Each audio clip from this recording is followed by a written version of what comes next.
The man in front of her looked as ugly as two people. "I've deceived you. I'm sorry." But Annie didn't expect that he was not honest. "But I wrote to you that I'm a clerk in a coffee house, and I'm not.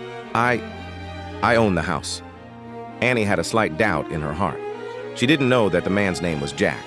He was the biggest coffee bean merchant in Cuba, but he couldn't stop his parents from urging him to get married. In a fit of anger, he decided to marry a woman, but he didn't expect that fate played a huge joke on him. When the truth was revealed, the two smiled.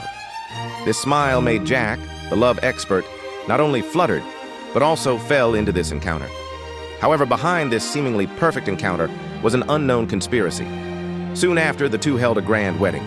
Under the witness of the priest, Annie kissed the wedding ring sincerely, as if to announce to the world her loyalty to this man. Started to love. He was completely immersed in Annie's deep eyes.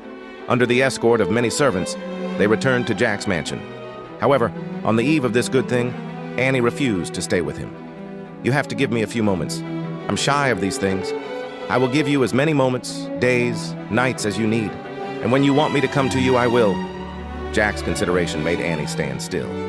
He had never experienced such a gentle look. Then he gently said goodnight to Jack and slowly walked back to the room. He never left the room for a long time. The next morning, Annie became a warm and kind person. She brought a delicious breakfast and entered the room.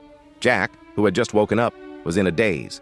At that moment, she was like a blank canvas. She was so elegant. But when Jack tasted the coffee, his eyebrows were heavy. He felt something was wrong. "You only drink tea in the morning," Annie explained in a hurry. It was because her sister in the United States was too old-fashioned. She always regarded coffee as a fallen. Annie was intimate with a male actor. This sudden scene made her lose control instantly. There was a conflict with the troop leader who came to stop her. Until Annie rushed to the scene, the storm was temporarily calmed. "Who was that man?" "Oh man, I was lost, that's all. You make my heart stop. Love really makes people lose their ability to judge." Jack, a smart man who was in a frenzy in the mall, was easily moved by Annie's harsh explanation. Not only that, when he heard that Annie hadn't contacted his sister for a long time, he kindly suggested to let Annie repair the sisterhood. "I know how you feel about her, but you have to write before she has the police on us." He even took the initiative to help Annie send the letter out. Such pure trust may seem naive and ridiculous to others, but it proves how easy it is for a man who is deeply in love to be brainwashed by love. Since the letter was sent out, behavior. However, fate was silently weaving a big net, and his blind trust would eventually destroy him. Just that afternoon, a mysterious middle-aged woman broke into Jack's office. She claimed to be Annie's sister and shook her hands to take out a letter from the bag. After hearing this, Jack finally realized something was wrong. Maybe his wife wasn't the one who contacted him. This sentence shattered Jack's beautiful dream and made him cry. Jack rushed home. There was only a room to welcome him. All the previous objects disappeared without a trace. Only the wedding ring was lying on the bedside table, as if it was silently mocking his corner, and broke the lock that his wife had brought. But he found that it was full of clothes and things of a stranger. Jack stood still and shook his hands helplessly. He finally understood everything, but he didn't seem to understand anything. Jack's world collapsed at this moment. But this was just the beginning of a nightmare. He hurried to the bank, but what greeted him was the pity of the bank manager. "Your wife appeared at 5 minutes to 3 for the last-minute withdrawal." The sincere effort had now become a bitter cold. Jack locked himself in the house that carried the lie. The rain outside seemed to never stop, just like the endless pain in his heart. From that day on, Jack began to look for answers in the most chaotic corners of the city. During the day, he wandered in various taverns. At night, he was addicted to cheap entertainment and tried to fill the emptiness in his heart, until this thing finally came to a turn. The private detective he met before found him again. After learning about Jack's encounter, the detective analyzed that there must be a professional fraud gang behind Annie. After hearing this, Jack seemed to see a glimmer of hope. He told the detective that as long as he could help him find Annie, he would do anything at any cost. The detective quietly watched this man tortured by love. There was a glimmer of pity in his eyes. What good would it possibly do you now? The money is gone. The love is ruined. I want to kill her. Jack's eyes made the detective shudder, but the detective could hear the passionate love still burning in his mind. Holding the obsession to find the truth, Jack sold his last property and followed the detective on a cruise affiliation. They fell asleep together. At dawn, Annie finally revealed her real name. She slowly told Jack their story. She and Billy were orphans. It was Billy who brought her out of the predicament.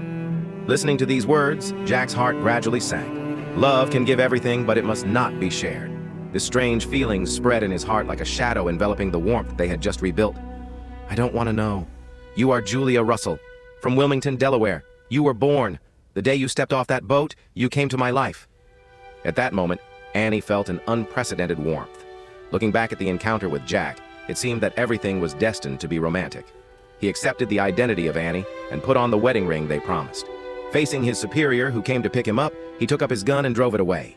But not long after, when Jack was about to report to the detective and find Annie, the detective told Jack a shocking news that the police found the body of the person who was replaced by Annie on the sea. After returning home, Jack began to put the previous object into the bag in a hurry and touched the gun that the safety had opened.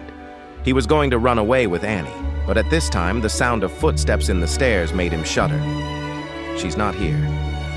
Jack reluctantly denied Annie's existence, but the detective's attitude was more determined.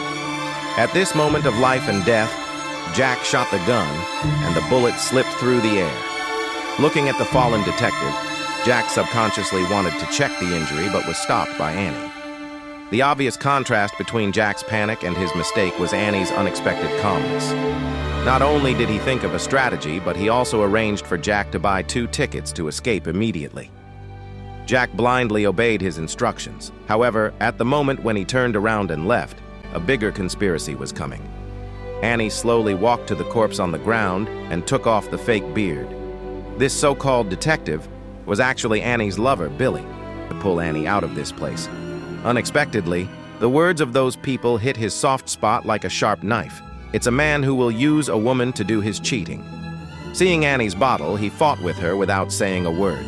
Unfortunately, he was beaten and left the building. Annie, who was weak, was forced to stay to defend. She was like a fish on the dark board, easy to kill. I don't know how long later, Annie walked out. She teary-eyed and looked at Jack. At that moment, she woke up like a dream. A dirty person like her doesn't deserve Jack at all, so she could only watch Jack get on the St. Diego's carriage. Then Annie took Billy to the place where she and Jack licked Jack's ears. He backed away and ran away from this terrible place. But Jack didn't choose to run away, but to sit in the dark room waiting for the woman who had betrayed him to come back. Jack's sincere words didn't touch Annie at all. This silence made her cry. The whole world seemed to be a deserted desert. When Annie gave the cup of poisonous coffee to Jack, he seemed to have noticed that she was asking Annie in a low voice. Then Jack slowly took out the gun in his arms and told her about following Annie. Annie nodded without hesitation, with a sense of relief in her eyes. In her eyes, dying in the hands of Jack, who loved her so much, might be the softest ending. However, Jack's words made her calm face broken. This sentence pierced Annie's heart. She never believed in love. But when true love came, she destroyed it with her own hands. What's more ironic is that she finally understood that Jack was the only one she could rely on in her life. But it was too late. In fate. However, even in despair, love can still bring salvation and forgiveness, although this kind of salvation often accompanies pain and regret.